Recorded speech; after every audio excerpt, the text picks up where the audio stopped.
sesión vimos brevemente algunos de los nombres de Cristo que encontramos en el Nuevo Testamento, y en la teología, particularmente en la cristología, hacemos distinción entre tres elementos con respecto a Cristo.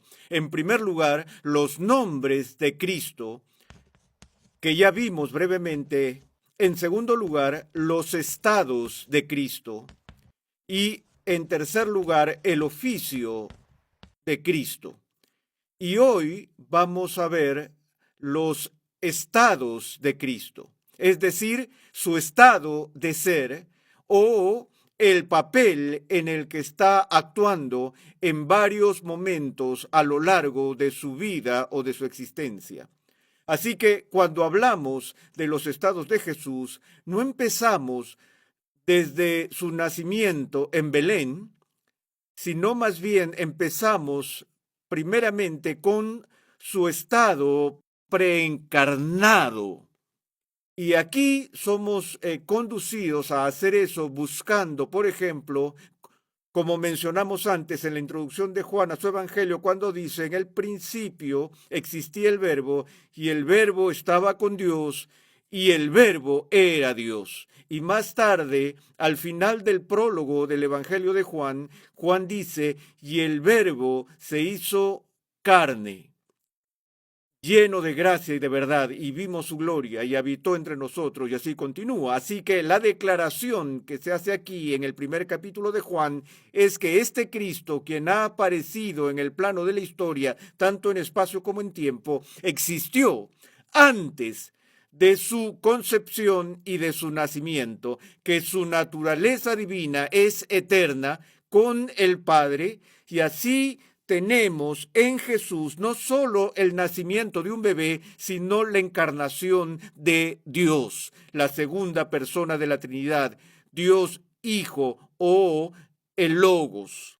Ahora, otra vez, en nuestro estudio de los nombres de Cristo, recordamos cómo el término Hijo del Hombre era tan importante para la autoidentidad de Jesús y su propia autoconciencia, y eso es importante para nosotros a fin de entender por qué en muchas ocasiones a lo largo de su ministerio terrenal Jesús hace referencia a su estado anterior. De nuevo, nadie ha subido al cielo sino el que bajó del cielo. Y he aquí verán los cielos abiertos y verán al Hijo del Hombre subiendo y bajando, y a los ángeles subiendo y bajando sobre el Hijo del Hombre. Él es el que existe desde el principio, antes que Abraham naciera. Yo soy. Pero obviamente no se encarnó antes de su nacimiento en Belén. Ahora, eso genera un interesante punto de especulación. A menudo se plantea la pregunta, aunque a pesar de que la segunda persona de la Trinidad no se encarna, sino hasta su nacimiento en Belén o su concepción en el vientre de María, ¿eso significa que nunca lo encontramos en el Antiguo Testamento? Porque algunas personas miran al capitán del Señor de los ejércitos que Josué encuentra en su campaña militar, o esta misteriosa figura de Melquisedec que ya hemos mencionado, a quien Abraham paga diezmos y de quien Abraham recibió una bendición. Muchos han especulado que estas personas misteriosas que aparecen en ciertos momentos del Antiguo Testamento eran realmente las apariciones de Cristo ocultas, por así decirlo. Pero de nuevo, no se considerarían encarnaciones previas. Incluso aquellos que sostienen la opinión de que Cristo aparece aquí y allá en el Antiguo Testamento se refieren a eso como cristofanías. ¿Recuerdan la palabra teofanía? Que es una manifestación externa del Dios invisible, como la zarza ardiente, del cual sale una voz y le habla a Moisés, donde Dios se le aparece a Moisés en la zarza.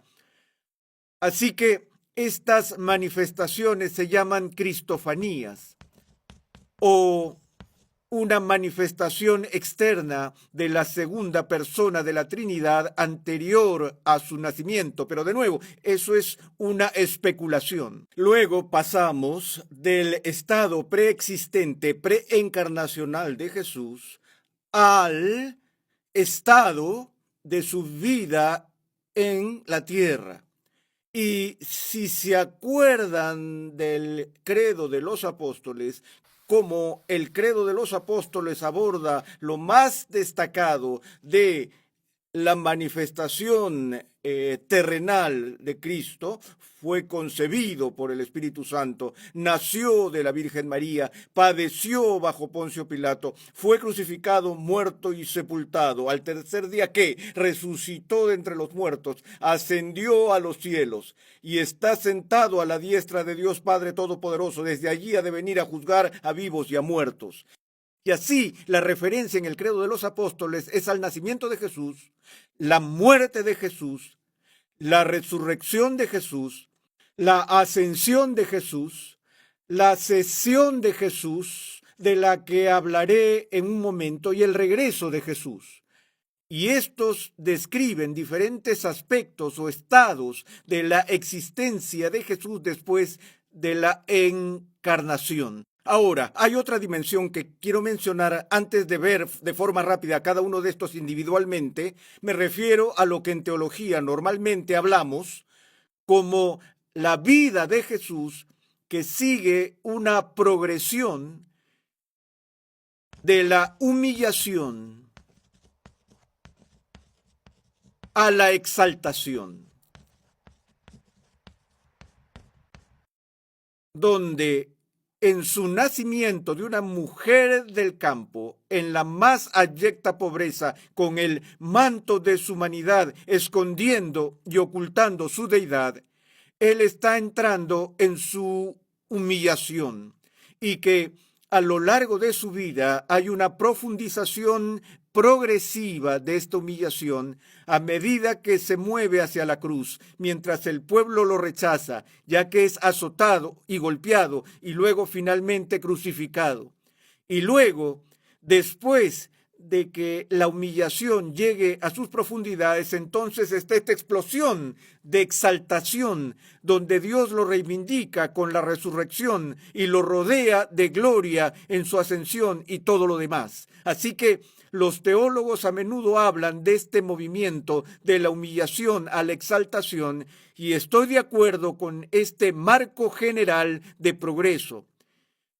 Pero no estoy de acuerdo con él del todo por esta razón.